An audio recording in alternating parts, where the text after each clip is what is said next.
Namo Amida Boots. Thank you so much for dropping by. Wow. Day 19. Um, yeah, I'm uh, still struggling pretty deeply, seeking to resolve loss of a friendship that also sort of invoked some trauma triggers. And yeah, for the first, I'd say 2 weeks, I was just hardcore, spending hours every day practicing deep listening. And I got some feedback from someone that I think has some truth in it that, too much studying, uh, studying and deep listening. Well, no, as I said, I don't think that person had it accurate. I was doing a lot of deep reflecting and deep listening and um, a lot of study and asking questions, asking my doubts. And this person basically said that that can be a way of trying to force Shinjin, a way. And I think there's truth to that. And um, the practice of deep listening is like the central practice. So, so I'm feeling a little more inspired to maybe take up some more of it tomorrow. And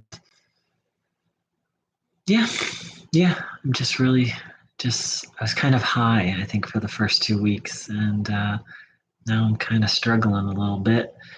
Also had some challenging life circumstances happen, and it was pretty easy to put aside my other beliefs. But yesterday and today, I found my belief in God creeping back in. Of course, my belief in God is not so much a personal God, but it's not so different from the Buddhist idea of Dharmakaya, yet maybe slightly more active. So yeah, it's been coming back. Um, and I'm just noticing it, and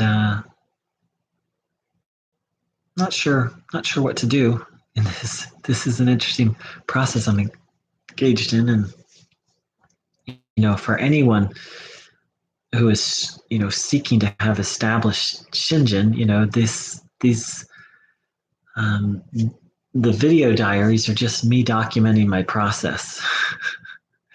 Whereas the other videos I make trying just to be in a clear, pure expression of what Shinrin or Renyu taught. So it's a really interesting question,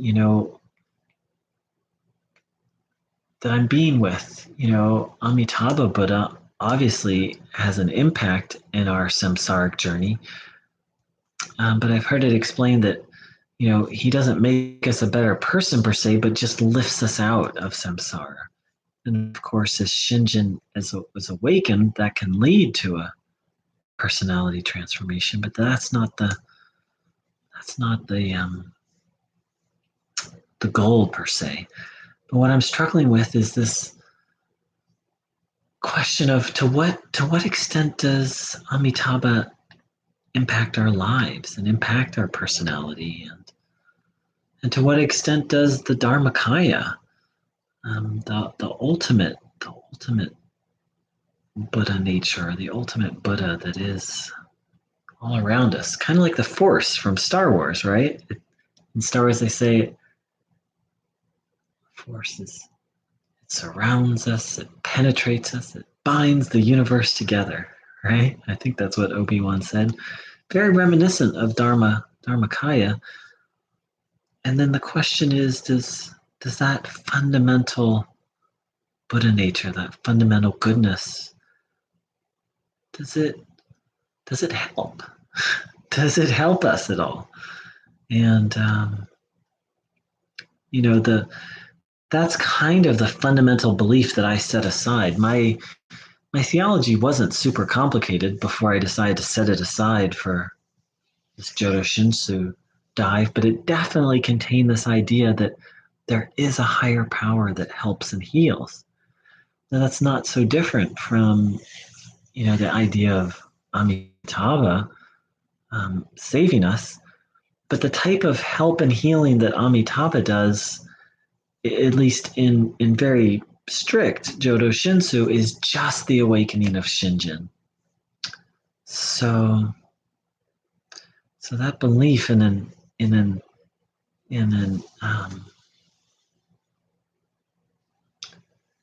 whether you call it God or Dharmakaya or higher power, that's actively available to help.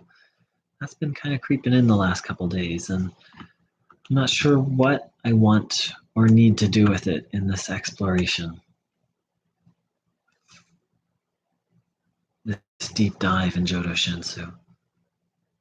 It's not that it's necessarily contradictory that Amitabha or Dharmakaya could help us in our life.